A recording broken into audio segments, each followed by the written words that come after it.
আসল কারণীরে চিনছেন, নাম শুনছেন? আল্লাহু আকবার।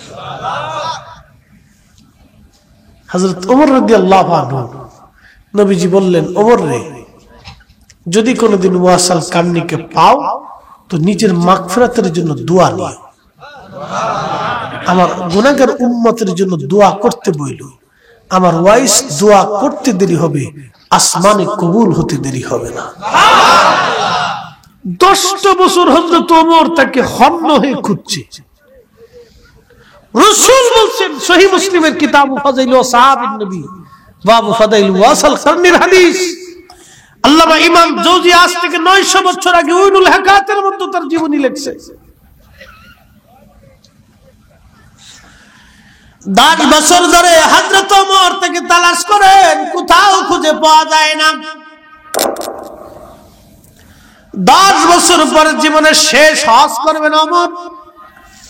তাওয়াফকালীন সময় সবাইকে বলেন, ইয়ামানের হাজী সারা যারা আছো সবাই বসো, শুধু ইয়ামানি যারা তারা দাঁড়ায় থাকো। সব হাজিরা বসে গেল, শুধু ইয়ামানিরা দাঁড়ায় রইল। ইয়ামানিরা দাঁড়ায় থাকার পরে হযরত ওমর বললেন, ইয়ামানি হাজিরা, করনি যারা আছো তারা শুধু দাঁড়াও, বাকিরা বসে পড়ো। করনিদের মধ্যে একজন দাঁড়ায় রইল, বলে, তুমি কি কারণী? বলে, হ্যাঁ আমি কারণী। বলে, হে কারণী, তোমাদের এলাকায় কি ওয়াইস নামে কাউকে তোমরা চিনো? কারণী ডাক ডাকা, সে আমার ভাতিজা, চিনি কিন্তু পাগল।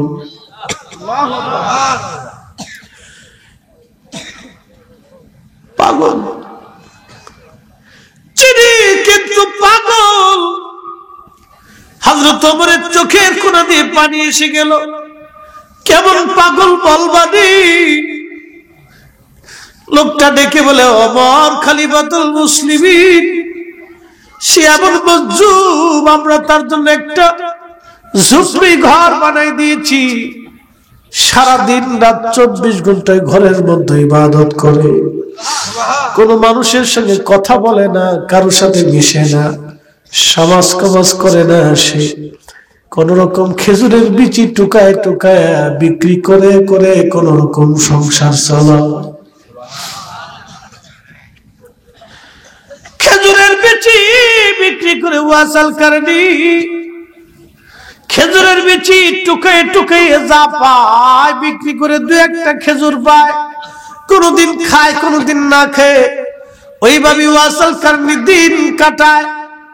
আমার তুমি যারে খুঁজতেছ আমরা তোরে চিনি, সে কারণের অধিবাসী বটে, কিন্তু মাজুব, পাগল। হযরত ওমরের চোখের পানি বেয়ে বেয়ে পড়ে, ডাক ডাকে, কারণী সে কি হজে আসছেনি? বলে, হ্যাঁ হজে আসছে। কোন জায়গা? বলে, আরাফার মাঠে তারে পাবেন। হযরত ওমর আর আলী দুইজন দৌড়ায় গেলেন আরাফাতের মাঠে। যাই দেখলেন একটা গাছের নিচে দাঁড়ায় দাঁড়ায় ওয়াসাল কারণী নামাজ পড়তেছে। চিৎকার করে জোরে বলেন না মারহাবা। নবীর পাগলেরা দিশেহারা মরণের ভয় করে না, প্রেম তো মরে না, প্রেম তো মরে না। প্রেম করেছেন রাজকরণী, মুখের দন্ত ভাঙলেন তিনিও। নবীর প্রেমে হযরত হামজালা দন্ত ঘরে থাকতে পারে না, প্রেম তো মরে না। আল্লাহুম্মা সাল্লি আলা, হ্যাঁ হ্যাঁ মাশাআল্লাহ,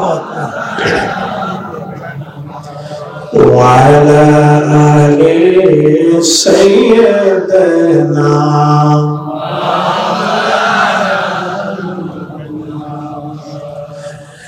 এইরকম গরীব মিসকিন এতই দাম হাসরের মাঠে হবে।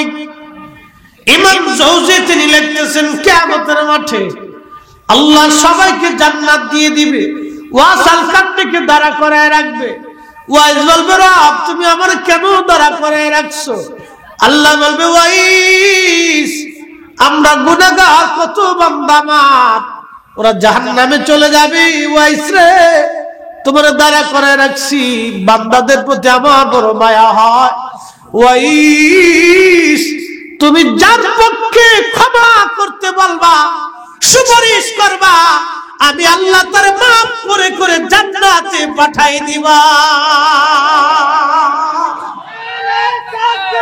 আল্লাহু আকবার, নারে রিসালাত, ইয়া রাসূলুল্লাহ, নারে বিলায়াত, ইয়া ওলি আল্লাহ, মুক্তির কয়ফত।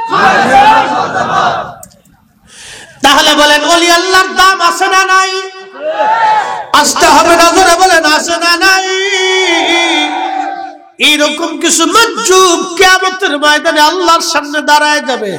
আল্লাহর কোরআন বলল, ইন্না আকরামাকুম ইনদাল্লাহি আতকাকুম, নিশ্চয় আল্লাহর কাছে তার দাম বেশি হবে যার অন্তরে তাকওয়া বেশি হবে, আল্লাহর ভয় বেশি হবে।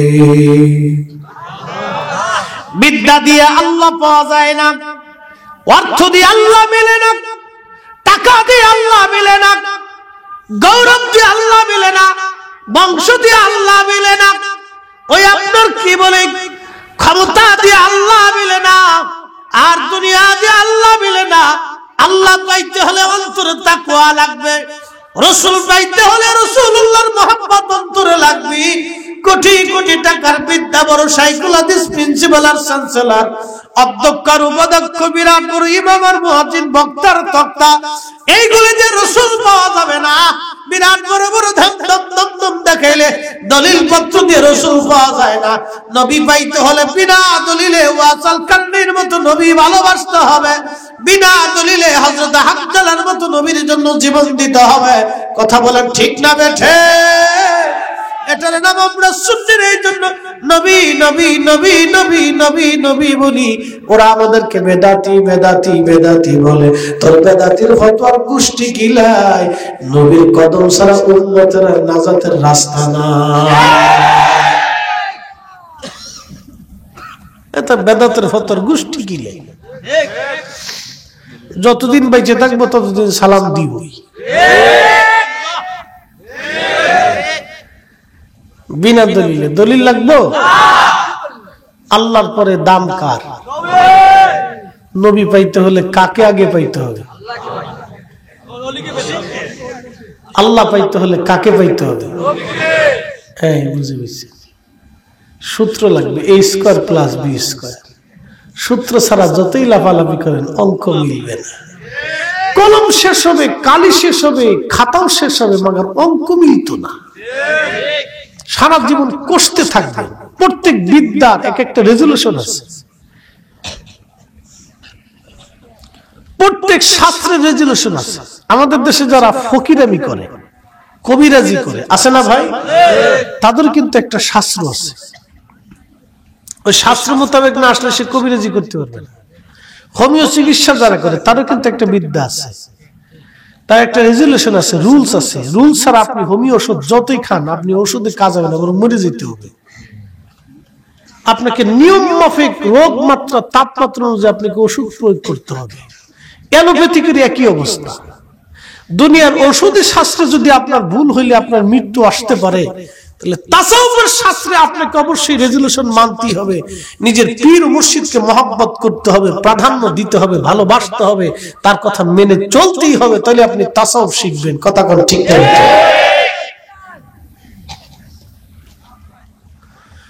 প্রিয় মুসলমান, খুবই মনোযোগ দেন। শাহাদাতপুরবাসী হযরতে আম্মা জান খাদিজাতুল কুবরা রাদিয়াল্লাহু আনহা তাকায় দেখে নবী আসে, কিন্তু এখন মেঘ নবীর ছায়া দিতে দিতে আসে। ব্যবসা বুঝাই দিলেন, বিরাট বড় লাভ হয়ে গেল। আম্মা জান খাদিজাতুল কুবরা চিন্তা করলেন, সুযোগ হাতছাড়া করা যাবে না, এই সুযোগ আর হাতছাড়া করা যাবে না। এমন ছেলে আর কোনোদিন পাওয়া যাবে না। আম্মাজান শরম লজ্জা ফালাইয়া নবীকে প্রস্তাব দিলেন, ওগো মুহাম্মদ আমিন, যদি মনে কিছু না চিন্তা করেন, বাকি জীবনটা আমি আপনার স্ত্রী হিসেবে কাটাই দিতে চাই, আমি আপনার খেদমত করে কাটাইতে চাই, যদি দয়া করে আপনি আমাকে কবুল করে নেন।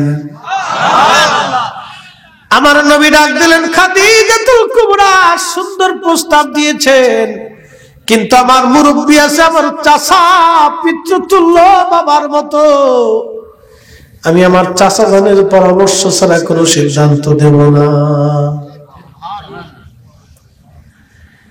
আল্লাহ নবীর বিবি আমাদের আম্মা জান তাহেরা তৈয়্যিবা খাদিজাতুল কুবরা রাদিয়াল্লাহু আনহার প্রস্তাবে নবীজি চাচার কথা চাচার কাছে যায় বললেন, চাচা জান, আপনার ধনী খাদিজা তো আমাকে বিবাহের পয়গাম দিয়েছে। আল্লাহ নবীর চাচা বললেন, মুহাম্মদ আমিন রে, একটু অপেক্ষা করো, আমি চিন্তা করে দেখতে হবে। আবু তালিব আগে জানেন আমারে ভাতিজা আখেরি নবী হবে। একসাথে বলবেন আল্লাহু আকবার। আবু তালিব আগে জানতেন আমারে ভাতিজা নবী হবে।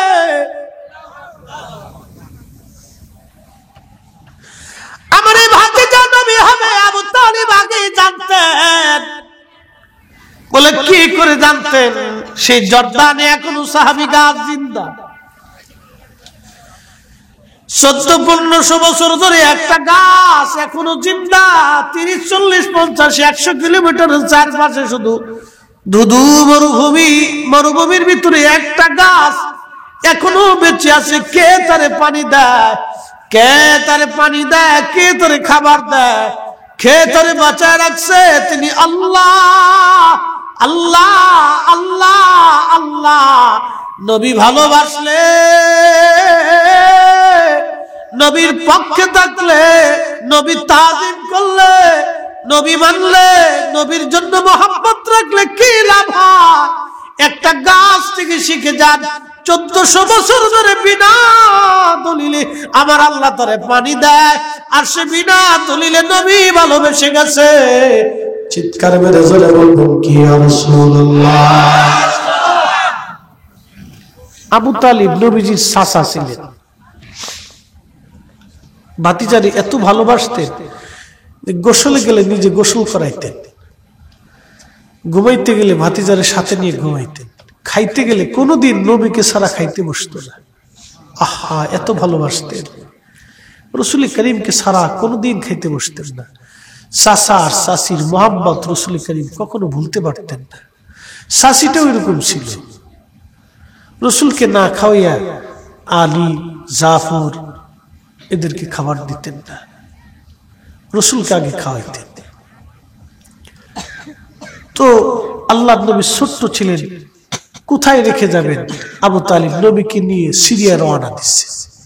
তখন সিরিয়া, জর্দান, ওমান, লেবানন, ফিলিস্তিন এই অঞ্চলটাকে আগে শাম বলা হইতো।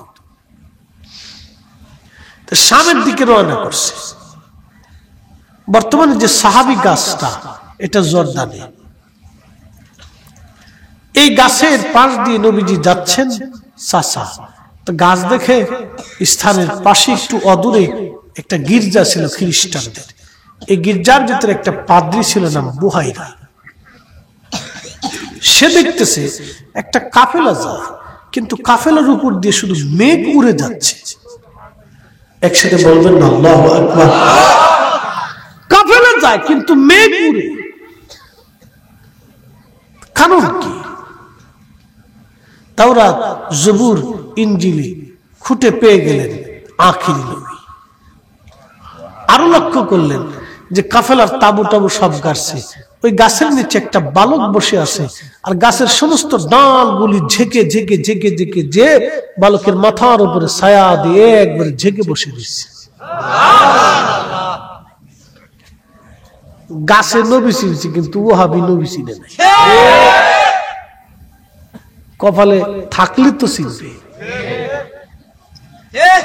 কথা বলেন না কেন? যারা বলেন কপাল নসিব লাগে, রাসূল পাইতে হলে নসিব লাগে। নবী ভালোবাসতে হলে নসিব লাগে, রাসূলের পক্ষে থাকতে হলে নসিব লাগে, নবী তাজিম করার জন্য নসিব লাগে, নবীর খেদমত করার জন্য নসিব লাগে। কথা কন না কেন? ঠিক কি লাগে? কি লাগে? নসিব লাগে। নবীর পক্ষে স্লোগান দিতেও নসিব লাগে। জমিন কার? আসমান কার? আইন চলে কার? আল্লাহর আইনের পরে আরেকটা আইন চলে, সেটা আমার নবীর আইন। আজানে কার নাম? আজানে আগে আল্লাহর নাম, তারপরে আমার রাসূলের নাম। আজানে আল্লাহর নাম, রাসূলের নাম, আকামত আল্লাহর নাম, রাসূলের নাম, খুতবাতে আল্লাহর নাম, রাসূলের দুরূদ সালাম, নামাজে তাশাহুদে নবীর সালাম। আল্লাহ যেখানে, নবী সেখানে। কোরআনের 40 আয়াতে আল্লাহ নামের পরে রাসূল শব্দ আল্লাহ লিখে রেখেছেন। আল্লাহ মানার পরে মাইগ্রতির রাসূলা ফাকাদাত আল্লাহ আতিউর রাসূল আতিউল্লাহ আতিউর রাসূল। আল্লাহ মানার পরে রাসূল মানতে হবে। লিতুমিনু বিল্লাহি ওয়া রাসূলিহি, আল্লাহর উপর ঈমান আনার পরে রাসূলের উপর ঈমান আনতে হবে। অত আল্লাহর উপর আল্লাহকে তাজিম করার পর রাসূলকে তাজিম করতে হবে। আল্লাহ মানার পরে নবী মানতে হবে। আল্লাহর পরে রাসূল। কোরআনের 40 জায়গায় আল্লাহ নামের পরে রাসূল। তোমরা তাকবীর দাও, নারে তাকবীর, আল্লাহু আকবার।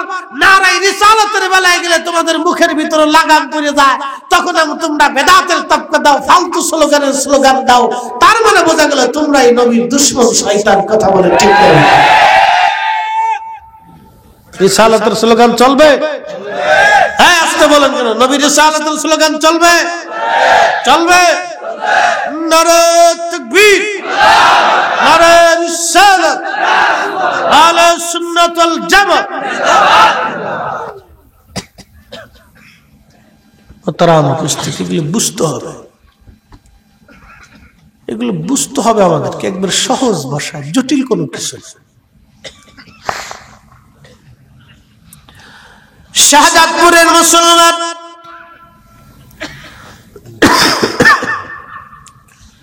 বাঘাবাড়ির মুসলমান আল্লাহ নবীজিকে ওই গাছ একবার ছায়া দিয়ে ঢেকে বসে আছে। পাদ্রী বুহাইরার আর বোঝার বাকি নেই, নি আখিরি নবী। পাদ্রী বুহাইরা ডাক ডাকা, আবু তালিব, একটা বার আপনি আমার গির্জায় দাওয়াত নেন। আবু তালিব মনে মনে চিন্তা করলেন, কতবার এই রাস্তা দিয়ে গেলাম আইলাম, একটা বারও বুহাইরা দাওয়াত দেয় না, কিন্তু আজকে সেদে সেদে দাওয়াত দিচ্ছে, কারণ কি? আল্লাহ নবীর চাচা বললেন, ঠিক আছে বুহাইরা, তোমার দাওয়াত আমি কবুল করলাম। বুহাইরা পাদ্রী ডাক দেয়া বলেন, আবু তালিব, আপনি কাফেলার প্রধান, কাফেলার কেউ যাতে বাদ না যায়, সবাইকে নিয়ে আসতে হবে, কেউ যাতে বাদ না যায়। আচ্ছা আপনারা বলেন, বুহাইরা পাদ্রী কারে দাওয়াত দেয়? সিন্নি খাইছো মুল্লা চিনো নাই। বুহাইরা পাদ্রী কারো পাগল না, বুহাইরা পাদ্রী আমার নবীর পাগল। বরযাত্রীতে বিয়ে করার জন্য কি সবাই যায়? বিয়ে কয়জনের? একজনের বদলেতে খায় কয়জনে? ঠিক আছে না? এ শুনেন, আপনাদেরকে আজকে একটা কথা বলে যাই, ওলি আল্লাহদের পক্ষে থাকার জন্য নসিব লাগে। ওলি আল্লাহদের কদমে থাকা, আউলিয়া কেরামের সোহবত আর মোহাব্বতে থাকার জন্য নসিব লাগে, নসিব লাগে। সবার নসিব হয় না। পৃথিবীতে কোটি কোটি শাহজালাল আছে, কিন্তু ইয়ামানি মুজাররিদির মতো নাই। পৃথিবীতে কোটি কোটি মাইনুদ্দিন আছে, খাজা মাইনুদ্দিন চিশতির মতো নাই।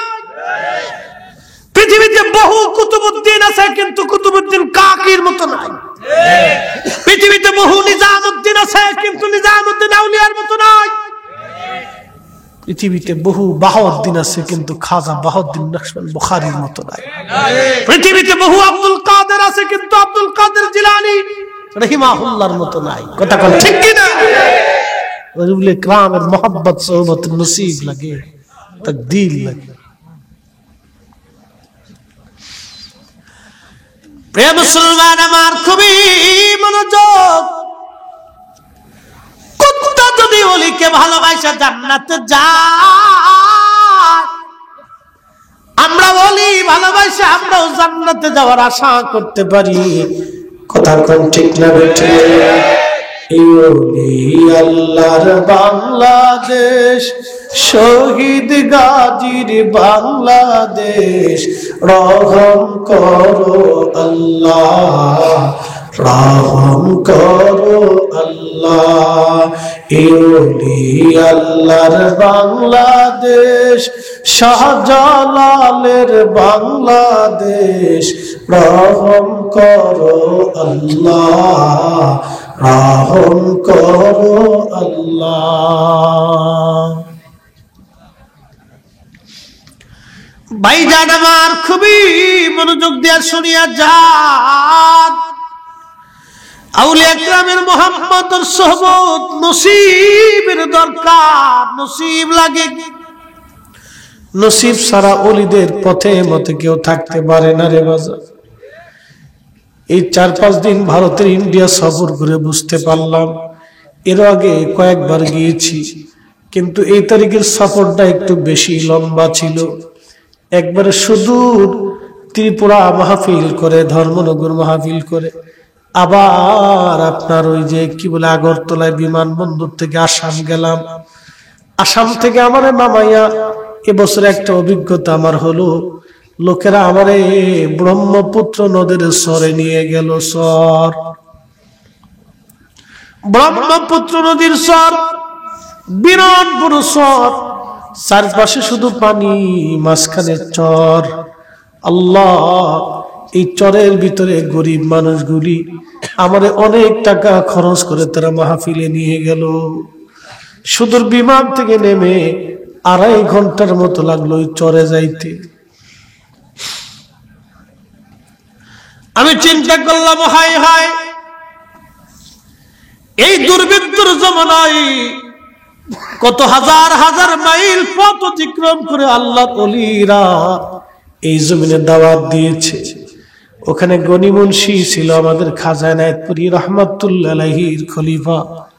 ওনার কয়েকজন মুরিদ এসে আমাকে জড়ায় ধরে বলল, ভাইজান, আমরা গনি খলিফা হুজুর কেবলার কাছে মুরিদ। চিন্তা করলাম শত শত মাইল দূর থেকে তারা এই এনায়েতপুর শরীফ এসে এইখানে আল্লাহর ওলির খেদমতে তারা আসতো।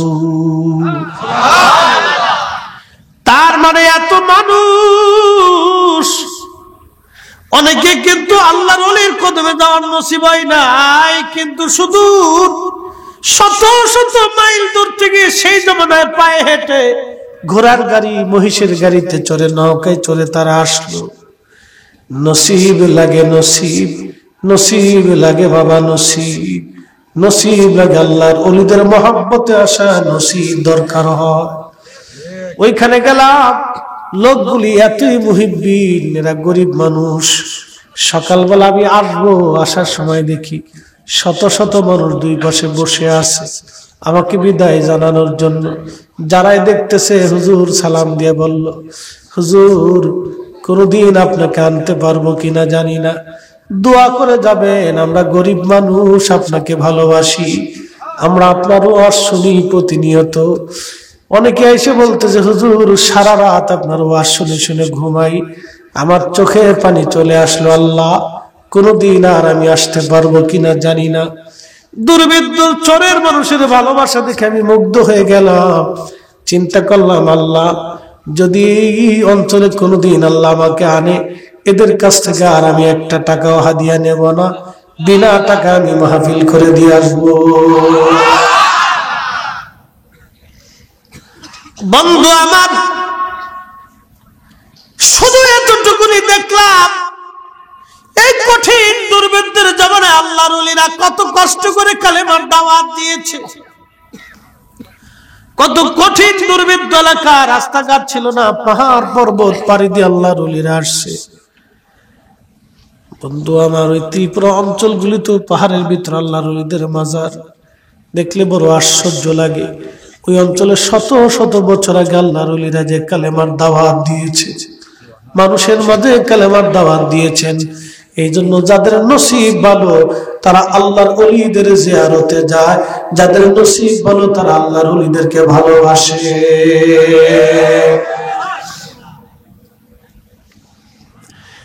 আল্লাহর নবী বলেন, আল মারু মা মান আহাব্বা, তুমি যারে ভালোবাসো তার সঙ্গে তোমার হাসর নাচর হবে। মারহাবা বলবেন? তুমি যারে ভালোবাসো তার সাথে তোমার হাসর নাচর হবে। আমার দেশের অনেক যুবকরা নেইমারকে ভালোবাসে,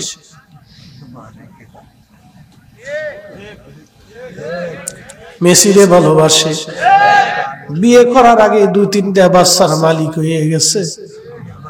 বিয়ে করার আগে 2-3টা বাচ্চার মালিক। বলেন হালাল জাদা না হারাম জাদা? কিরে ঘুমাস কে? মাসলার উত্তর দিস। বিয়ে করার আগে মেসি নেইমারকার পোলা পালাইছে কয়টা? 3টে। বিয়ে করার আগে 3টে হইছে, তাহলে ওই 3টে হইলো, এদিকে হালাল জাদা না হারাম জাদা? এটারে ভালোবাসলে কিয়ামতের ময়দানে হেল লাগি হাসান না শুনো। এই কথা কর না, কাজতে কর না, জোরে বলেন। পতাকা উঠানোর লাগে যে পাগল হয়ে কারেন্টের খাম্বাই উঠছে।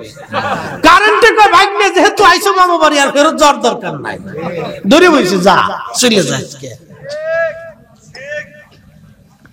তাহলে আমরা ভালোবাসবো আল্লাহর ওলিদেরকে, আমরা ভালোবাসবো আমাদের নবীকে, সাহাবায়ে কেরামকে, উলামায়ে কেরামকে। কথা কর না কেন, ঠিক না বেঠে? তাদের সাথে ভালোবাসা রাখলে কিয়ামতে তাদের সঙ্গে আমাদের হাসর নাসর হবে। ভালো যদি বাসতে হয় নবীকে বাসো, বলেন ভালো যদি বাসতে হয় নবীকে বাসো। নবী তরানেওয়ালা, নবী কামলিওয়ালা, প্রাণের চেয়ে অধিক ভালো নবীকে বাসো। ভালো যদি বাসতে হয় নবীকে বাসো, ভালো যদি বাসতে হয় নবীকে বাসো।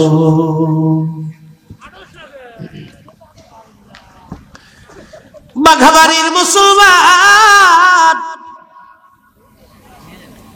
আম্মাজান খাদিজাতুল কুবরায় প্রস্তাব দেওয়ার পরে নবীজি চলে আসলেন।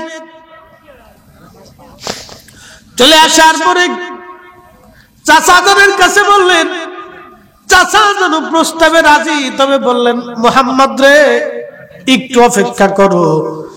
আবু তালিব জানতেন আমারে নবী, আমারে ভাতিজা নবী হবে।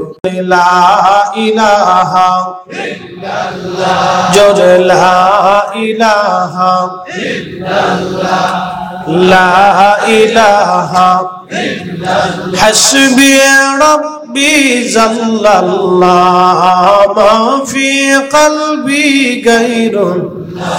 আহা নূর মুহাম্মদ বলি, নূর মুহাম্মদ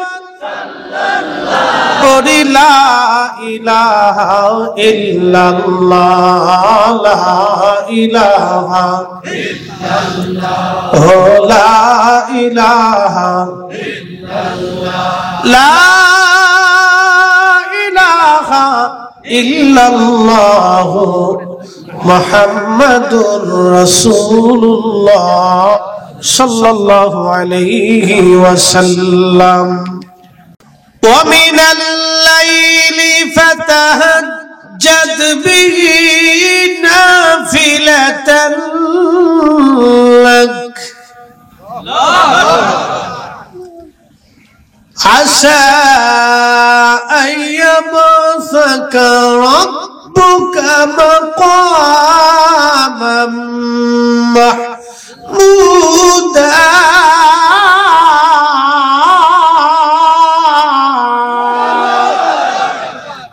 এটা একটু বাড়াই দিন। আচ্ছা ঠিক আছে। কালাম কার? আল্লাহর কালাম মজা লাগে না? সুর ছাড়া গাইলে কি আপনাদের কাছে তেমন মজা লাগতো? এই কি জন্য কোরআন শরীফ সুর দিয়ে পড়তে হয়, ওয়াজও সুর দিয়ে করতে হয়, গজলও সুর দিয়ে গাইতে হয়। দাউদ আলাইহিস সালাম সুরে সুরে জবুর তেলাওয়াত করতেন 70 সুর দিয়ে। কত সুর? ইমাম ইবনে কাসির আল বাদার মধ্যে লিখছেন 70 সুরে দাউদ আলাইহিস সালাম জবুর শরীফ তেলাওয়াত করতেন। আমরা সুরে ওয়াজ করি, একদল বেসুরি মৌলবী আছে যারা সুর পছন্দ করে না, এগার সুর নাই, এরা সুরের বিরোধিতা করে। বুঝতে পারছেন? কাউয়া কোনোদিন কোকিলরে পছন্দ করতেন না। কাউয়ের সাথে কোকিলের কোনো দুশ্মনী নেই, দুশ্মনী কোকিলের সুরওয়ালা, কাউয়ের সুর নাই। বুঝতে পারছেন? হ্যাঁ, তাই সুরের বিরুদ্ধে লাগছে। এরকম কাউয়া মৌলবী কিছু আছে যারা সুরের বিরুদ্ধে থাকবে, কিন্তু সুর দিছে কে? তাহলে আল্লাহ দিছে, তাহলে আল্লাহর কাজে এটা ব্যয় করা লাগবে না? আমি যদি গান গাই তাহলে সুর দিয়ে গান গাই, সুর দরকার কি ওয়াজ করার? সুর যেহেতু আল্লাহ দিছে তাহলে এই সুরও আল্লাহর কাজে ব্যয় করতে হবে। কথা কেন ঠিক কি না? আল্লাহর কোরআন বলল, কুল ইন্না সালাতি ওয়া নুসুকি ওয়া মাহইয়ায়া ওয়া মামাতি লিল্লাহি রাব্বিল আলামিন।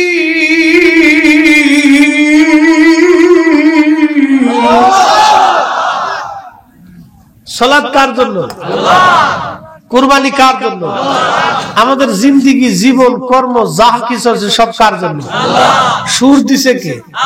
তাহলে এটা কার জন্য হবে? তাহলে আল্লাহর জন্য হলে তাহলে ওয়াজও সুর দিয়ে করবো, তেলাওয়াতও সুর দিয়ে করবো, গজলও সুর দিয়ে গাবো, জিকিরও সুর দিয়ে গাবো। যার জলে বুঝতে হবে এটা শয়তান।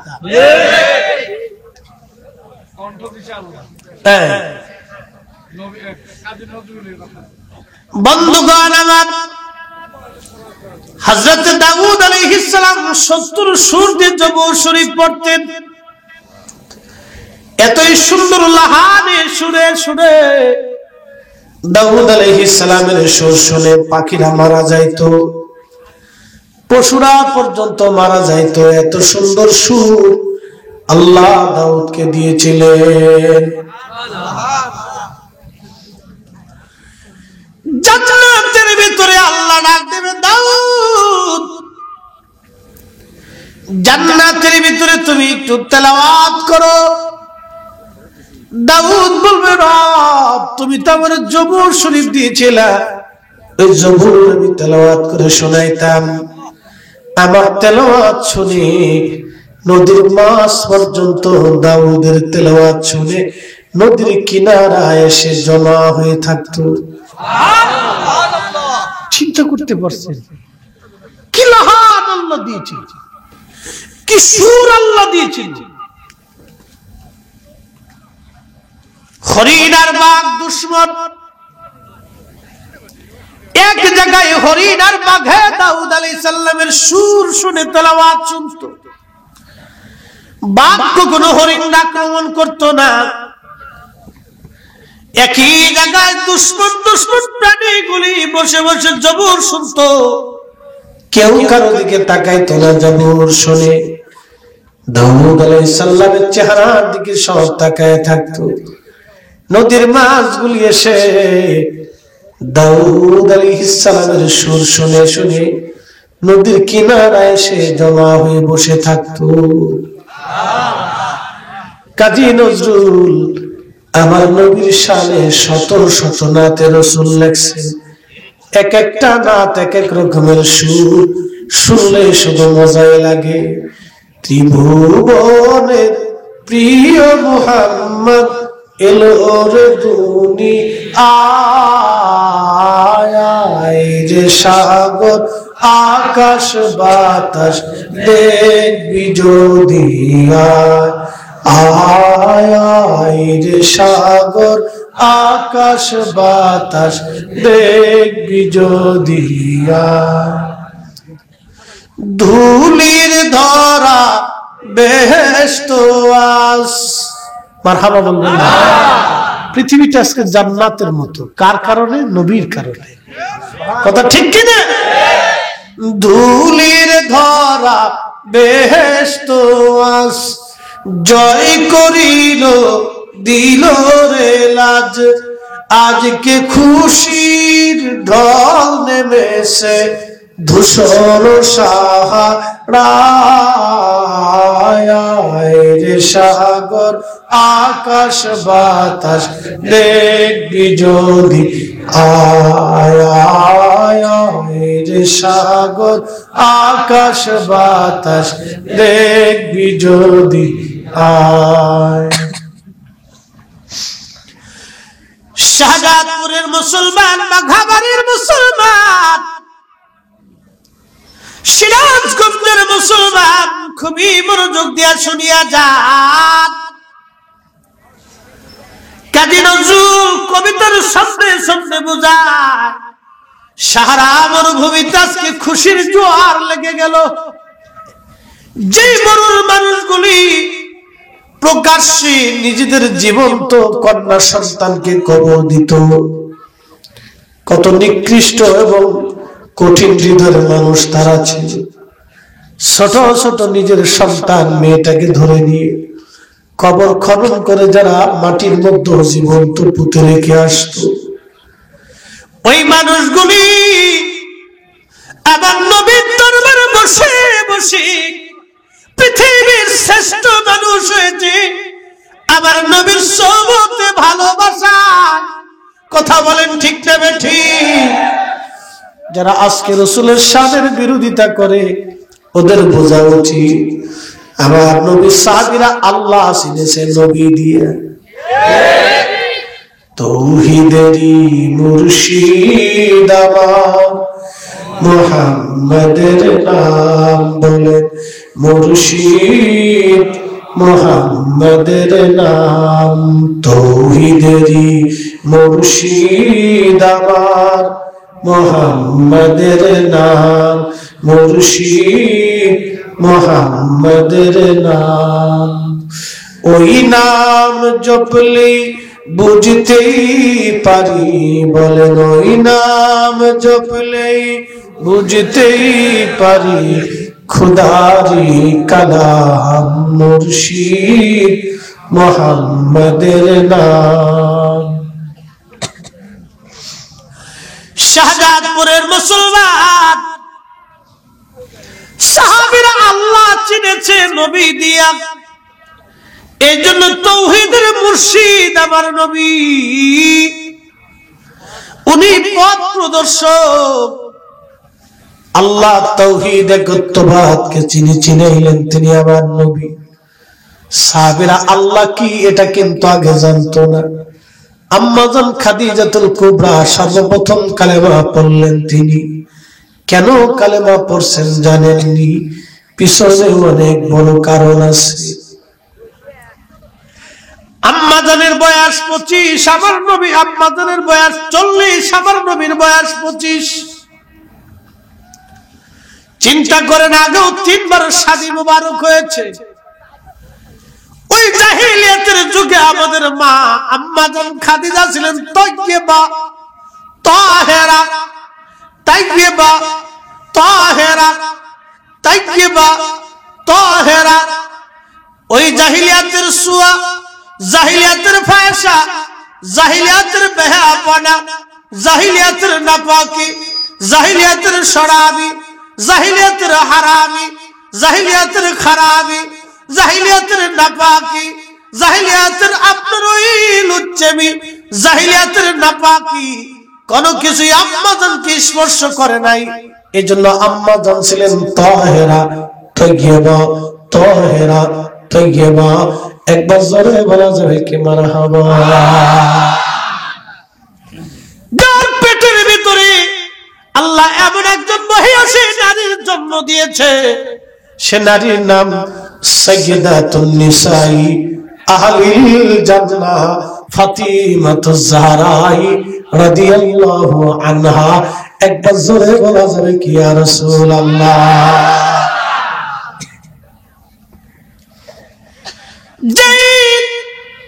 ফাতেমার পেটে আল্লাহ জন্ম দিলেন সাইয়্যিদা শাবাবি আহলিল জান্নাহ আল হাসান ওয়াল হুসাইন রাদিয়াল্লাহু আনহুমা। চিৎকার মেরে জোরে বলবেন কি আল্লাহু আকবার। যেই 2 রক্ত ধারা অনুযায়ী পৃথিবীতে ইমাম মাহদী দুনিয়াতে আসবে, ইমাম মাহদী দুনিয়াতে আসবে, ইমাম মাহদী দুনিয়াতে আসবে হাসানি হুসাইনি, হাসানি হুসাইনি। এই পবিত্র রক্তধারা অনুযায়ী আরবের জমিনে মরু অঞ্চলে 40 বছর ধরে ছাগল উর্দুম্বা চড়াবে, কোন মাদ্রাসায় পড়বে না, কোন মক্তবে পড়বে না। হযরত ইমাম মাহদী, বাবার নাম আব্দুল্লাহ, ইমাম মাহদীর নাম হবে মুহাম্মদ। বাবার নাম আব্দুল্লাহ, ইমাম মাহদীর নাম হবে মুহাম্মদ। 40 বছর পর্যন্ত, 40 বছর পর্যন্ত কোন মাদ্রাসায় মক্তবে তিনি লেখাপড়া করবেন না। আল্লাহ এক রাতের ভিতরে ইমাম মাহদীর কলবের মধ্যে দুনিয়ার সব বিদ্যা আল্লাহ ঢুকাই দিবে। নবীর রক্তের দাম যদি এটা হয়, নবীর রক্ত ধারা অনুযায়ী ইমাম মাহদীর ইলম যদি এত বিরাট হয়, এক রাতে কলবের মধ্যে যদি সব বিদ্যা আল্লাহ ঢুকাই দিতে পারে, আমার নবীর ইলম কত বিরাট ছিল। আজকে যারা ওই নবীর ইলম নিয়ে প্রশ্ন তোলে, ওই হলো বর্তমান শয়তানের দালাল। হাত উঁচু করে বলেন ঠিক কিনা? নারে তাকবীর, আল্লাহু আকবার, নারে তাকবীর, আল্লাহু আকবার, নারে রিসালাত, ইয়া রাসূলুল্লাহ, নারে বিলায়াত, ইয়া ওলিয়াল্লাহ, মুক্তি একবার আল্লাহ। কষ্ট হতেছে সারা রাত?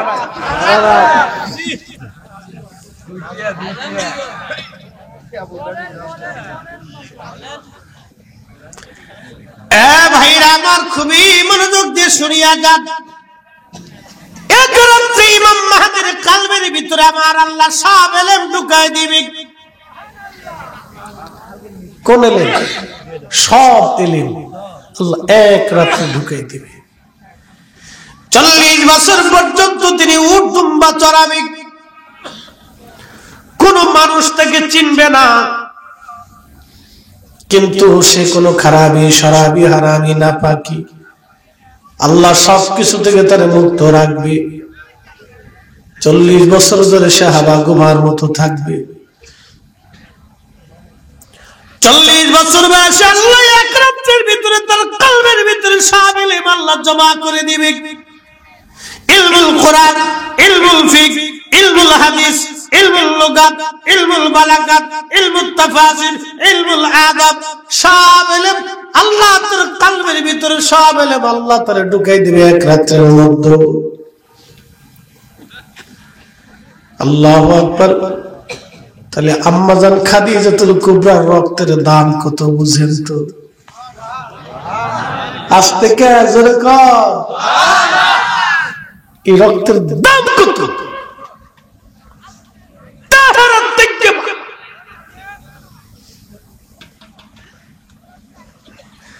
আম্মাজান খাদিজাতুল কুবরার বয়স 40, আমার নবীজির বয়স 25।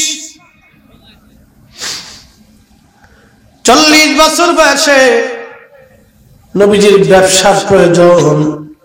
আবু তালিব খাদিজার কাছে এসে বললেন, খাদিজা রে, আপনি মক্কার ধনী মহিলা এবং ধনী পরিবার, ধনী ব্যবসায়ী, আমার একটা এতিম ভাতিজা আছে, মাও নাই বাবাও নাই। আপনি তো জানেন আমার পরিবারে বড় কষ্ট হয়। আমার ভাতিজাটা বড় আমানতদার এবং বিশ্বাসী, মক্কার মানুষ তাকে আল আমিন বলে ডাকে। আমার নবী ছিলেন জীবন্ত ব্যাংক, বিশ্বস্ত ব্যাংক। মক্কার জমিনে নবীর চাইতে এত বড় বিশ্বস্ত ব্যাংক ছিল না কেউ। যেইভাবে মানুষ ওনার কাছে আমানত রাখতো, আমার নবী ওইভাবেই ফেরত দিতেন। মক্কার সবাই থেকে আল আমিন ডাকতো, বড় বিশ্বাসী। চরিত্র এতই সুন্দর, এতই মধুর। আল্লাহর কোরআন বলল, ইন্নাকা লাআলা খুলুকিন আযীম।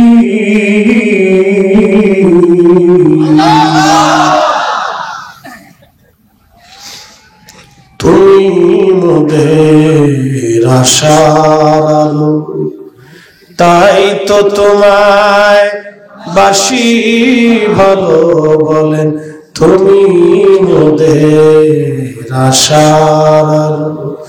তাই তো তোমায় বাসি ভালো, হৃদয় নামের ফুলদানিতে, হৃদয় নামের ফুলদানি গেথে রেখেছি প্রেমের মালা। ইয়া রাসূলুল্লাহ ইয়া হাবিবাল্লাহ, বলেন ইয়া রাসূলুল্লাহ ইয়া হাবিবাল্লাহ ইয়া রাসূলুল্লাহ।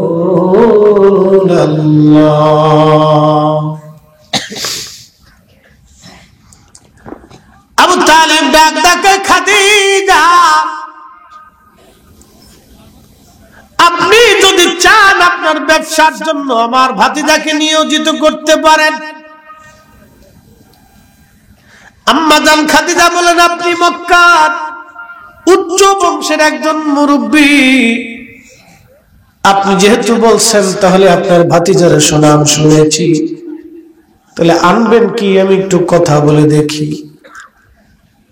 নবীজির চাচা বললেন, খাদিজা আনবো কি, সাথে তো নিয়ে এসেছি। বলে কোথায়? বলে বাইরে দাঁড়ায় রয়েছে। আম্মা জান খাদিজা পর্দা সরাইয়া দেখলেন নবী দাঁড়ানো, কিন্তু মাথার উপরে একটা মেঘ ছায়া দেয়। আরে না হয়েছে না, আরো জোরে বলবেন কি ইয়া রাসূলুল্লাহ। বনের যত পশু গণ ভক্তি কর তুই দুই চরণ, মেঘমালা ছায়া দিত গায় গো নবীজি, কোন সাধনে পাইব তোমার, কোন সাধনে পাইব তোমার গো নবীজি, গোলামের দেখা দিবেন।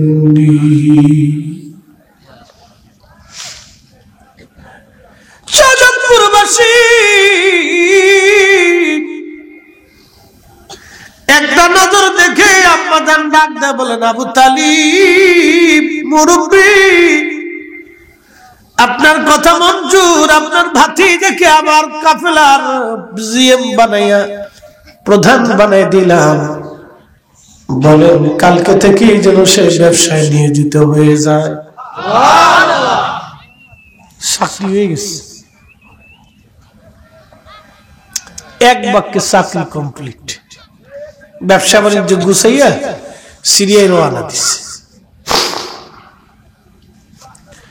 ব্যবসা নিয়ে আসছে বিরাট বড় লাভ। একসাথে বলবেন আল্লাহু আকবার। দোকান দিছেন, কর্মচারীও লাগাই দিছেন। 6 মাস পরে দেখছেন দোকান ক্লোজ, মাল নাই। বলে কারণ কি? কর্মচারী বেচা খাইয়ে ফেলাই দিছে। এর নাম মুসলমান। আল্লাহ রাসূল বলেন, উম্মতরে কিয়ামতের পূর্ব সময় ওয়াদাউল আমানা, আমানতের খেয়ানত বাড়বে, আমানতের খেয়ানত বাড়বে, আমানতের খেয়ানত বাড়বে, আমানতের খেয়ানত বাড়বে। এই আমানতের খেয়ানত বাড়বে, এটা কিয়ামতের আলামত, এটা কিয়ামতের আলামত, কিয়ামতের আলামত। কথা বলেন ঠিক কিনা? কিয়ামতের আলামত, আমানতের খেয়ানত বাড়বে। ব্যবসা বিরাট বড় লাভ নিয়ে আসছে। রাসূল করিম যাচ্ছেন আসতেছেন, খাদিজাতুল কুবরা পর্যবেক্ষণ করে দেখি মাথার উপর খালি একখণ্ড মেঘ ছায়া দিতে থাকে, ছায়া দিতে থাকে। কারণ কি? বুঝতে পারলেন এই যুবক সাধারণ কোন যুবক না। একসাথে বলবেন কি মারহাবা। শোনেন, নবী পাওয়ার জন্য নসিব লাগে, রসুলের পক্ষে থাকার জন্য নসিব লাগে, আল্লাহ রসুলকে তাজিম করার জন্য নসিব লাগে। বিরাট বড় বিদ্যা হলে রসুল পাওয়া যায় না।